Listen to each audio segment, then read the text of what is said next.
नमस्कार।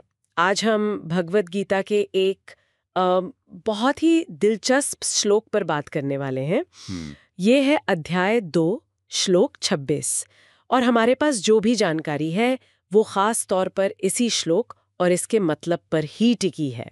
जी, ये श्लोक वाकई एक अनोखा पहलू सामने रखता है।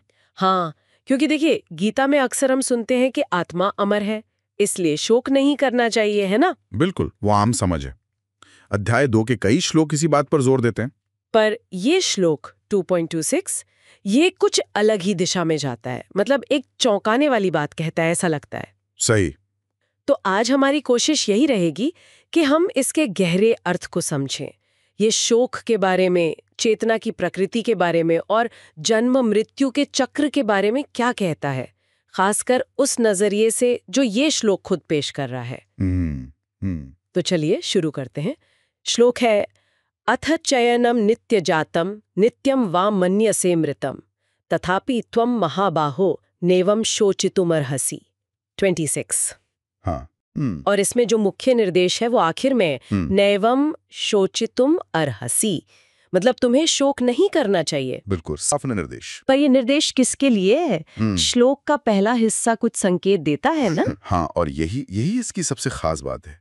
श्लोक का पहला हिस्सा जो है, अथ चैन्नम नित्य जातम नित्यम व मन्यसे मृतम, ये सीधे सीधे उस व्यक्ति के लिए है अच्छा। जो शायद ये मानता है कि चेतना, या जिसे हम आत्मा कहते हैं, वो शाश्वत नहीं है। ओह। वो ये सोचता है कि ये तो बस लगातार पैदा होती रहती है और मरती रहती है, एक सतत प्रवाह। नित्य जन्मने वाली, नित्य मरने वाली। हाँ।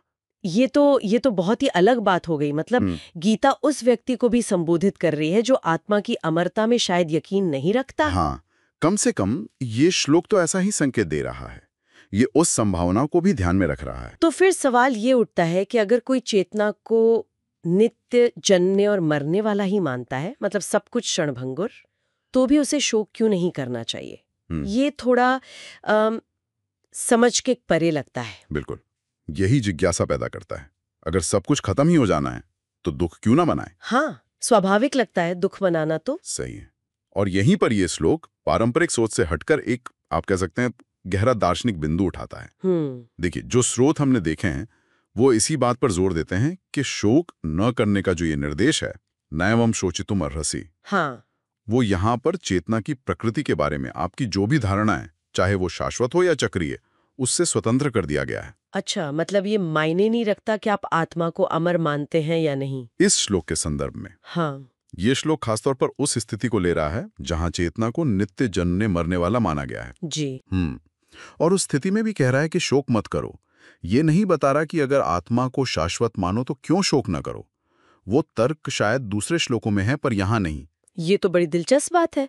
तो इसका मतलब ये हुआ कि शोक न करने की सलाह का आधार कुछ और है जो आत्मा की अमरता या अनित्यता के विचार से भी परे है। हाँ, ऐसा ही लगता है। अगर हम इसे थोड़ी बड़ी तस्वीर में रखकर देखें तो ये एक तरह से दुख से मुक्ति, जिसे हम कहते हैं दुख निवृत्ति, और मानसिक शांति का रास्ता दिखाता है, जो हमारी अपनी दार्शनिक मान्यताओं पर, हमारे विश्वासों पर टिकावा नहीं है। अच्छा। आप जीवन को एक सतत प्रवाह माने या एक शाश्वत आत्मा में विश्वास रखें, दोनों ही स्थितियों में इस श्लोक के अनुसार शोक करना उचित नहीं है। तो फिर इस सब का निचोड़ क्या समझे? मूल सीख क्या है?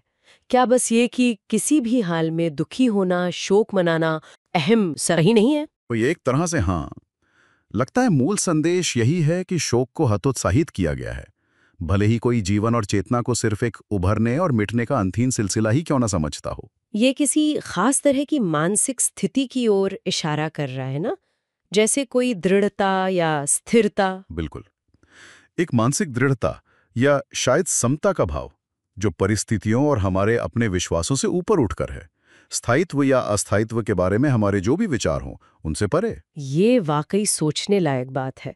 इसने तो शोक को देखने का एक बिल्कुल नया नजरिया दे दिया। हाँ, और यहीं से एक और अहम महत्वपूर्ण सवाल भी उठता है। क्या? कि क्या ये श्लोक असल में ये कहना चाह रहा है कि शोक करने का जो काम है, जो क्रिया है, वो अपने आप में ही व्यर्थ है या शायद व्यक्ति के लिए हानिकारक है? हानिकारक किस तरह से? मतलब चाहे शोक का विषय स्थायी माना जाए या अस्थायी, शोक करना ही शायद रास्ते में बाधा है। अच्छा, हाँ, गीता में कर्म योग की बात तो बार बार आती है, अपने कर्तव्य पर ध्यान देना, फल की चिंता किए बिना। बिल्कुल। तो ये सोचना होगा कि शोक न करने पर ध्यान केंद्रित करने से व्यक्ति को उस कर्मयोग के रास्ते पर चलने में क्या मदद मिलती होगी। ये अपने आप में गहरा विचार है जिस पर और मनन किया जा सकता है। शायद शोक हमें कर्तव्य से विमुख करता है। ये संभव है। अगर मन दुख में डूबा रहेगा तो कर्म पर ध्यान कैसे लगेगा? सही कहा। तो ये एक संभावना है। तो आज की इस चर्चा से भगवद गीता के अध्याय 2 श्लोक 26 से मिली ये अनूठी सीख हमें याद रखनी चाहिए जी। कि अस्थिरता या जिसे हम नश्वरता कहते हैं, उसका सामना भी बिना शोक के, बिना गहरे दुख के किया जा सकता है। और ये हमारी दार्शनिक मान्यताओं से भी परे एक संभावना है। बिल्कुल। ये मन की एक अलग ही अवस्था की ओर संकेत